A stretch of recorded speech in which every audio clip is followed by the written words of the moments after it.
This video is an engineering ethics case study on the Gulf Hotel fire which occurred in downtown Houston in 1943.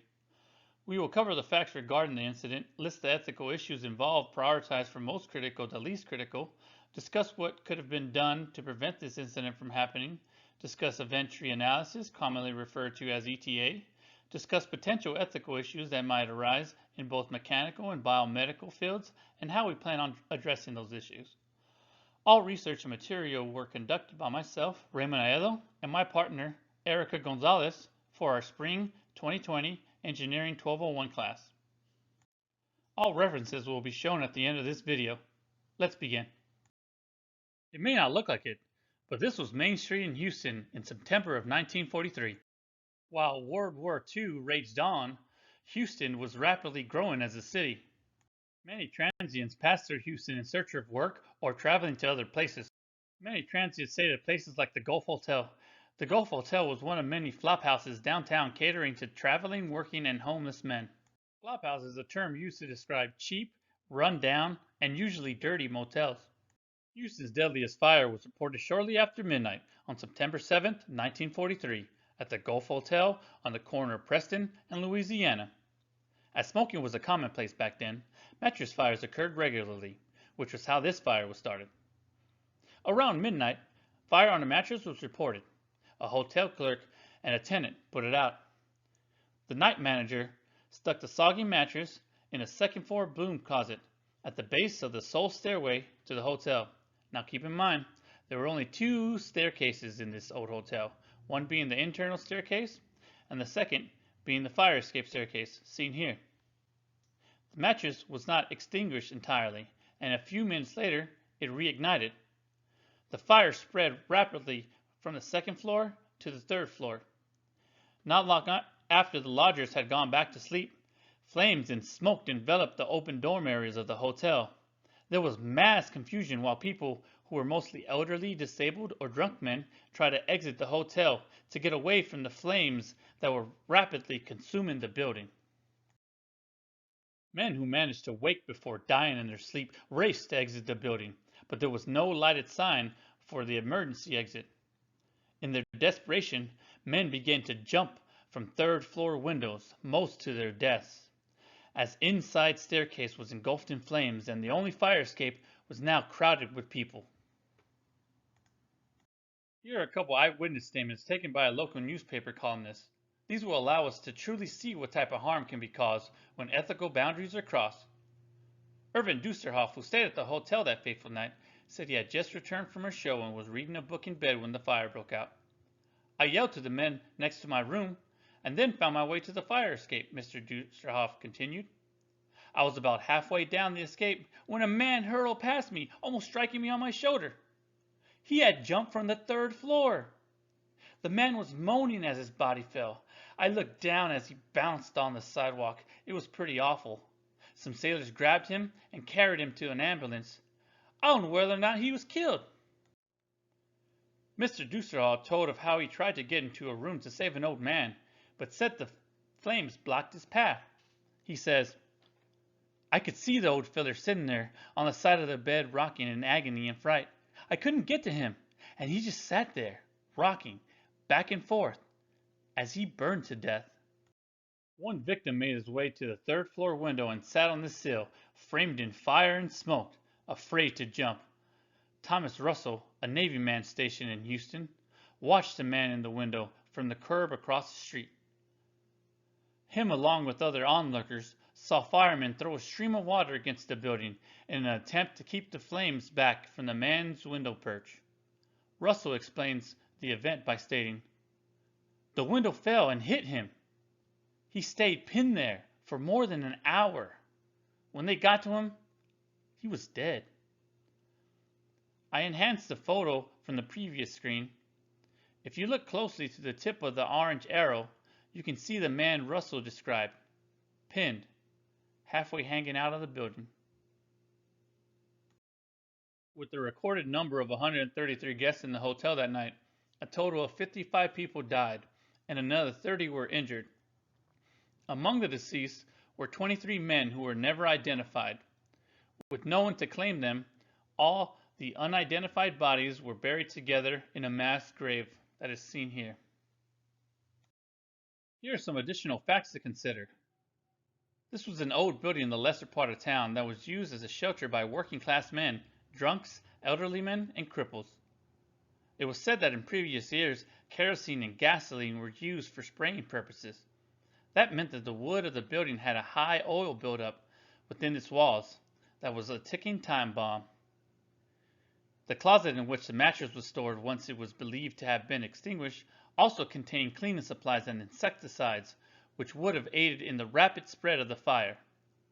The hotel was located a few blocks from the fire department, but it took them over 30 minutes to arrive at the hotel to begin to try and control the fire. By weighing the risk, we can determine preventative controls.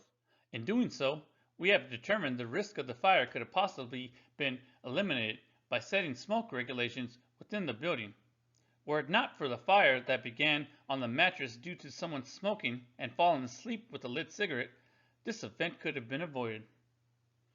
Having a fire exit sign that functioned. On August 24th, fire inspectors had cited the hotel for not having working exit light and was due to return for a follow-up on September 8th, ensuring the building was up to code during that time. Since this was an old building that was not used by the rich, it was not entirely up to code, and thus should not have been used to shelter tenants. Having a sprinkler system installed. The lack of a sprinkler system or some sort of fire extinguisher within the building further aided in the spread of the fire and demonstrated the negligence of the city as well as that of the business owner. Ensuring proper disposal and storage of flammable items. The mattress should have been disposed of properly or stored in an area where no chemicals were present. It should also have been seen that the mattress was completely extinguished before being stored away. While the fire at the Gulf Hotel was an unfortunate event that caused high amounts of loss, it did help in some way by working towards the creation of a fire code. Hotels are now required to meet certain guidelines and have certain fire prevention systems, such as sprinklers, smoke and fire detectors, duct smoke detectors, alarm systems, fire department standpipes, emergency lights, emergency egress systems, fire resistance construction, exits and exit signs, pressurized stairways, portable fire extinguishers, staff emergency response plans, and gas supply shutoff device. There are many engineering societies and associations globally. Monster.com lists 79 engineering associations in the US alone. Each one of these associations come with a unique code of ethics.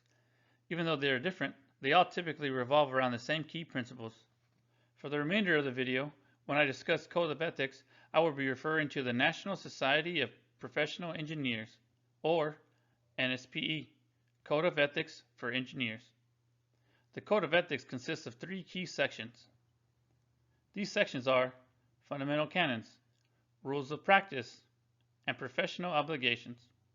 The most recent revision was done in July 2019. In 1946, the board approved the Canons of Ethics for Engineers. It was published in the January 1947 issue of the American Engineer. Considering the events that occurred that fateful night in downtown Houston, it's fair to say that not enough was done in the aftermath of it. The city should have mobilized itself and set guidelines, codes, and strict rules for events like this to be controlled. The city acknowledged the event and did few visits to other buildings to ensure they were running up to par, but nothing was done until many years later. From an engineering point of view, they failed to follow Section 2.1 paragraph F of the Code of Ethics for Engineers, which reads, engineers having knowledge of any alleged violation of this code shall report thereon to appropriate professional bodies and, when relevant, also to public authorities, and cooperate with the proper authorities in furnishing such information or assistance as may be required. If it was known by someone that the building was lacking in safety features, such as the fire exit light, then it should have been reported to someone and had it fixed in a timely manner, as this put people's lives at risk. This event also demonstrated how the city lacked to uphold Section 1.1 of the Code of Ethics for Engineers, which reads, hold paramount the safety, health, and welfare of the public. The welfare of the people was neglected when a building in such a state could continue providing shelter for tenants when it was not equipped for the job. After the fire at the Gulf Hotel, the city went to multiple other buildings that were in similar conditions and cited 15 businesses that had ignored previous notices or warnings. The Red Cross collected donations from people to be able to give a proper burial to all the people that perished in the fire. In 1942, it was found that in Texas there was a total of 328 people that died due to fires, but not much action was taken to remedy the circumstances or enforce more rigid standards to abide by. While many men who perished in the fires were not locals and did not have families, some of the men who did perish did have families, but nothing seems to have been done to help those families in the aftermath of what was a large oversight from the fire department, city, and hotel owner and management. In the aftermath of the fire, city manager John N. Eddy requested that emergency measures be set forth and created in case of another similar event. Mr. Eddy also approached City Attorney Louis Cutrer to find a way to set a fire code for the city, which they lacked back then. The unfortunate truth is that the Gulf Hotel was a common story at the time. An old building, not up to code, holding too many people, without proper exits and no sprinkler system. The Gulf Hotel fire wasn't the biggest fire of 1943, or even the biggest story in the newspaper that day. A train wreck in Pennsylvania killed 79 people and injured 117. As World War II raged on, stories of the war are what people sought after. Many of the lessons that could have been learned from the inferno were ignored or completely forgotten. This is an event tree analysis we used to find the risks for guest casualties due to the fire that had not been extinguished. Taking all things into consideration, we begin with the initiating event, which is a fire. Next, we move on to whether the fire was detected, followed by whether it was extinguished. We also included other key factors such as whether the exits were blocked, and finally, if the exit sign was functioning properly. We assigned appropriate percentages to the chances of each stage's potential outcome based on the facts and history of the building itself. Once that was complete, we then took the cumulative percentage for all cases in which the fire had not been extinguished. This gave us the percentage or chance of casualties in an event that a fire was initiated. We concluded that there was a 50.02% chance of a casualty occurring to the guests that were present at the time a fire was initiated at the hotel.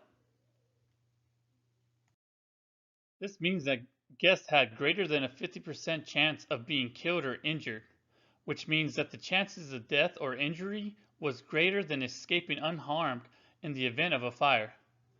The actual numbers speak for themselves. 85 of 133 guests were either hospitalized or died during the fire. That brings the actual percentage of guest casualties to 63.91%. Ethical dilemmas are not only a thing of the past. As engineers, we will face ethical dilemmas. The key is how we respond to them. One way to come across an ethical dilemma in mechanical engineering would be by compromising the quality of a product by allowing someone to choose a cheaper material to cut corners and save money. To avoid this situation, the design plan should be reviewed and adequate materials should be purchased. Another form of ethical dilemma that may arise in mechanical engineering would be if something is cheaply made and under-tested, but the price is being raised to get a bigger profit off the product itself, knowing full well it's not worth the price being charged for it.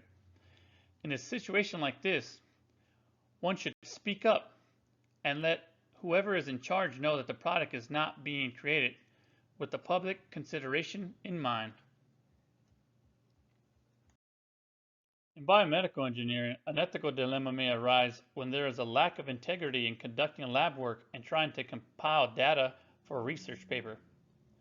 It is very important to make sure all data collected is truthful and recorded according to the guidelines set forth by whoever is heading the lab. Another ethical dilemma in biomedical engineering could be having a low quantity of resources and deciding whom to allocate the resources to and how much. To ensure the best choice is being taken, all areas of study and work should be considered and all factors of each research project weighed to ensure the resources are being allocated fairly. Here's a list of references used to create this video. I hope you're able to leave here more informed on the potential catastrophic effects that going against the code of ethics for engineers may cause. Thank you for your time.